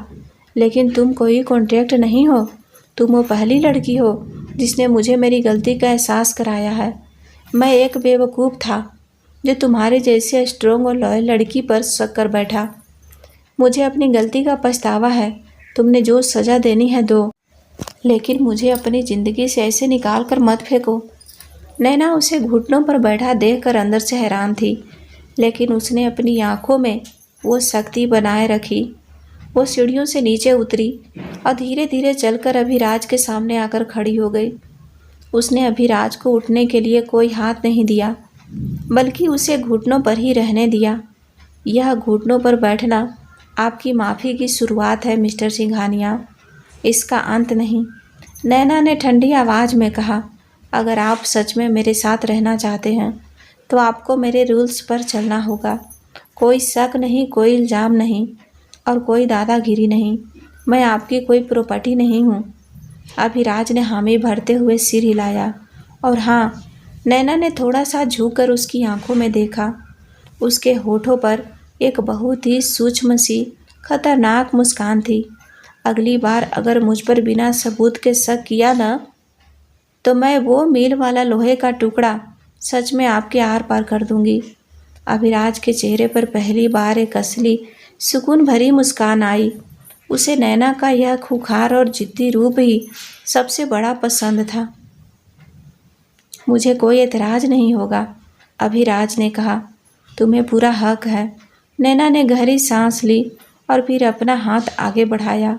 उठिए और मेरे लिए एक स्ट्रॉन्ग कॉफ़ी बनाइए, ब्लैक, चीनी नहीं होनी चाहिए। अभिराज खड़ा हुआ। आज उसने अपना गुरूर हार कर कुछ ऐसा जीत लिया था जो उसे दुनिया के किसी भी बिजनेस डील में नहीं मिल सकता था। दोनों जानते थे कि उनका यह रिश्ता कोई आम रिश्ता नहीं होने वाला था। यह दो जिद्दी, आक्रामक और बेबाक लोगों का एक ऐसा सफ़र था जिसमें कोई हार नहीं मानने वाला था, लेकिन वो दोनों एक दूसरे के लिए दुनिया को झुकाने की ताकत रखते थे। दोस्तों, इस कहानी में आगे क्या होने वाला है देखने के लिए हमारे चैनल को सब्सक्राइब कर लें। धन्यवाद।